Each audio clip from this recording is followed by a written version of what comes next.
Good morning, everyone. Welcome to the Monday, January 13th, 2014 meeting of the Lewis County Board of County Commissioners. We have a quorum this morning. All the commissioners are present, and we'll begin with the flag salute. Commissioner Schulte.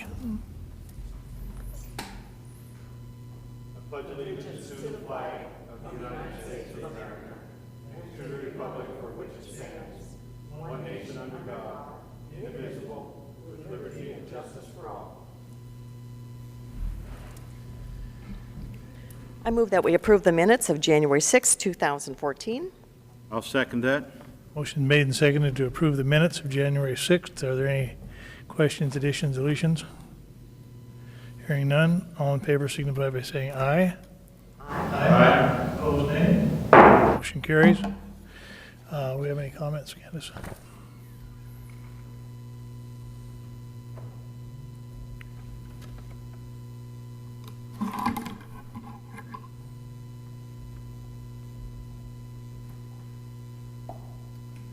No one signed up for public comment, so we'll move on. Mr. Chair, I move we approve the notice agenda. We have one item, resolution number 14-014. Second. Motion made and seconded. Lara? Good morning, Lara Seiler, Budget Fiscal Services. Item number 1, Resolution 14-014 is a notice of public hearing for an emergency budget amendment to the 2013 budget. Expenditures will be increased in the amount of $100,000 and use of fund balance in the amount of $100,000. Notice of the public hearing will be published in the East County Journal on January 15th and 22nd.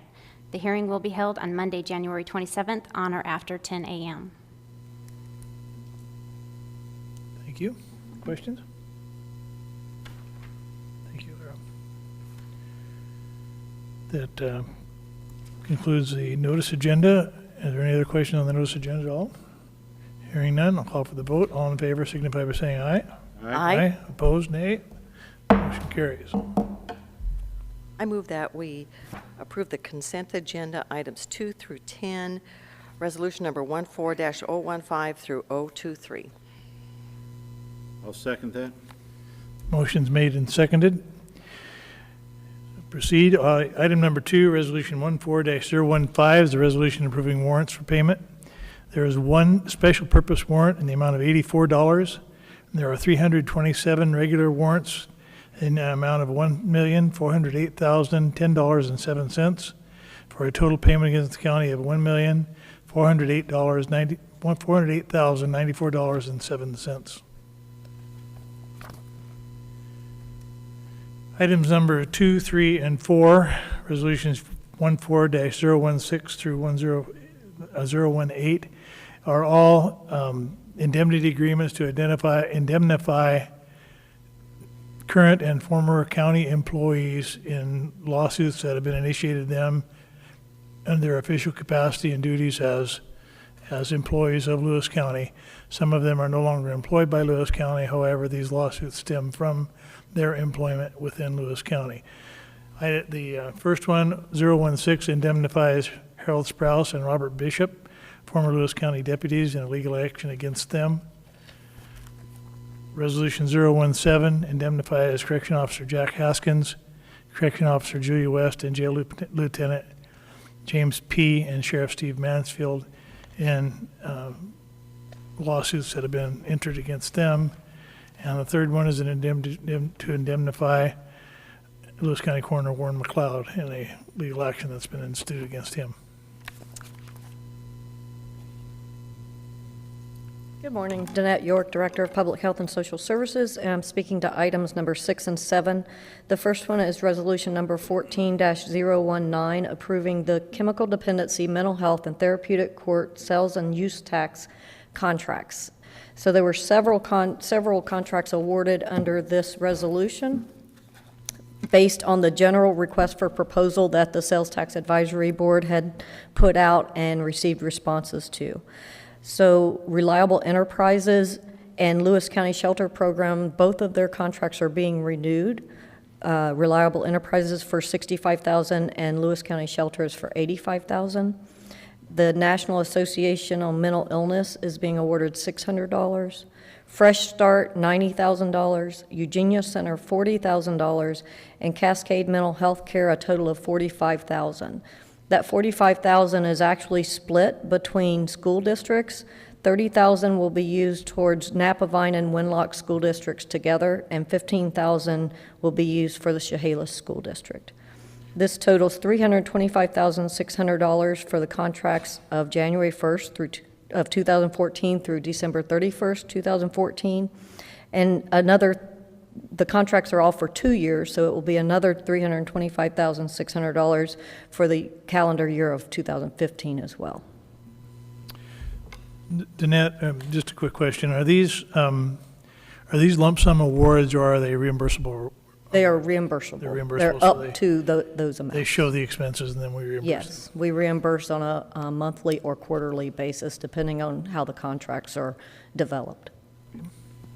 Danette, are you aware that we also added a resolution that commissioners voted to approve $5,000 for the PL School District? I did get that, yes, I did get that information, and I know that Carolyn Price is working with Matt Patton at Cascade to develop that information with PL School District. So that will be We already approved it. Yeah, you approved them to do it, but we haven't actually written the resolution yet. So that resolution will be coming forward to you here soon to make it official. Danette, could you tell us a little bit what Cascade's going to be doing with the schools? Yes, so Cascade will actually have an employee that is employed by Cascade, but that employee will be housed at the school district. So for instance, for Chehalis, the individual will be working in the Chehalis school districts, and they will be there as a mental health counselor for the students for whatever purposes they need. And this is in an effort as a prevention mechanism to prevent children or students that have mental illness from becoming worse and not having any intervention early in life to the point where they end up being high utilizers of the jail or the medical system later in life. Napavine and Winlock are the other two, and they will have one employee for both of those schools. So that employee will go between the two schools or the two school districts. And then there will, I believe there's already someone that is working with Cascade and PL. So when that comes about, that person it will just be a shift. They have somebody from PL coming 2 days a month to do early intervention. They have an intervention process with a counselor trying to resolve the problem, getting them back into class. But there are those they've identified that require more intensive counseling and care, and trying to keep them in school and keep them out of the mental health and judicial system. So you will see a little bit of a follow-up when we get the actual resolution done for the PL, but it will be the same type work. Item number 7 is resolution number 14-020, and this is approving an interlocal agreement with Grays Harbor County for our community transformation grant. So this grant is in its 3rd year, and Grays Harbor was identified as the hub lead for the priority counties in the region, and the priority counties include Grays Harbor, Thurston, and Lewis. So the State Department of Health contracts directly with Grays Harbor and provides the funding to them. And then Grays Harbor has to do an interlocal agreement with the other counties, being Thurston and Lewis, and they provide the funding to us. And this work is, through the Community Transformation Grant, is used to address the health improvement initiatives that they have identified as tobacco-free living, active living, and healthy eating. So, but this resolution is a budget amendment in the amount of $3,480. So we already budgeted $75,000 for this, right? Yes, we budgeted, believing based on the previous year's funding, that we would get $75,000. In actuality, we got $71,520 for the grant period, so we needed to do a budget amendment to reduce it by $3,480. So let me get this straight. We're spending $71,520 to encourage healthy living, and then we're asked to pass resolutions approving marijuana use. Those two go hand in hand? Marijuana use is not through Public Health and Social Services. Thank We had nothing to do with that. Only the medical marijuana is good for you. That's right. Thank you. Thank you.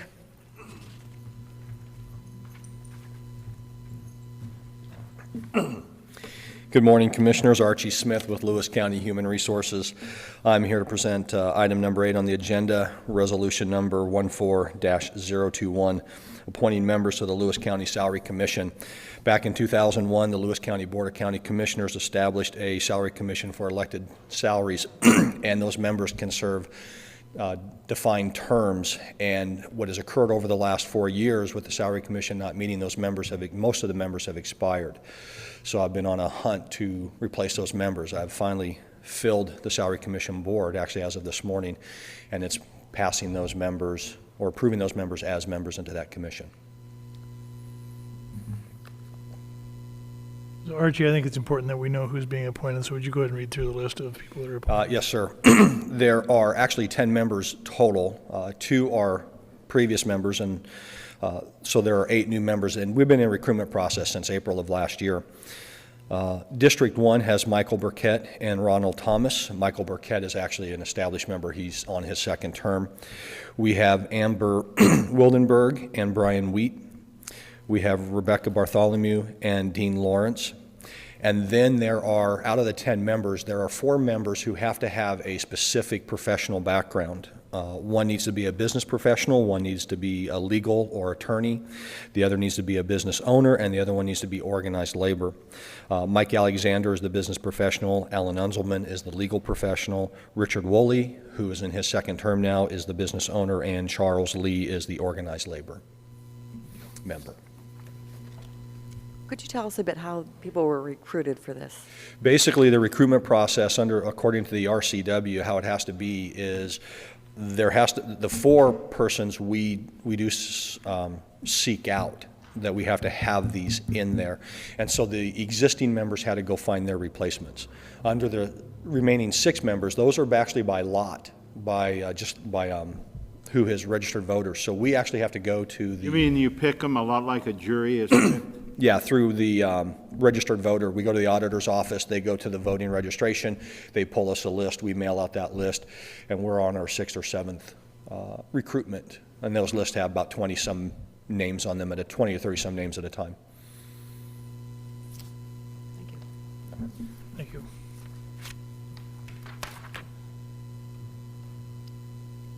Good morning, Commissioners. Tim Elsey, Public Works Director, speaking to items number 11 and 12 on your consent agenda.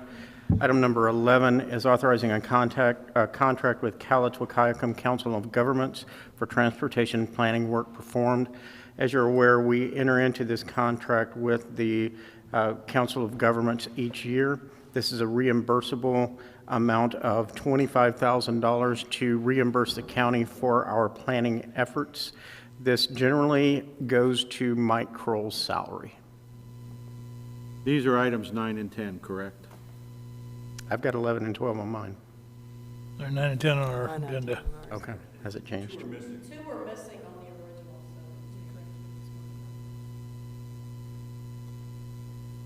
Resolution, anyway, regardless, it's resolutions 22 and 23, regardless of the numbering. Yes. Okay. And a resolution number 14-023 is bid award for the 2014 chip seal rock proposal project. And as you're aware on that, we went out to bid on December 9th for the 2014 chip rock proposal. Sterling Breen Crushing put in the lowest responsive bid of $195,722.11, and we would suggest awarding the contract to Sterling Breen. Thank you. Sense to me. Any other questions from the board? Comments? I'll call for the vote on the motion to approve the consent agenda. All in favor signify by saying aye. Aye. Aye. Opposed, nay. Motion carries. Mr. Chair, with no further business, I move we adjourned. Second? Motion made and seconded to adjourn. All in favor signify by saying aye. Aye. Aye. Opposed, nay. We are adjourned.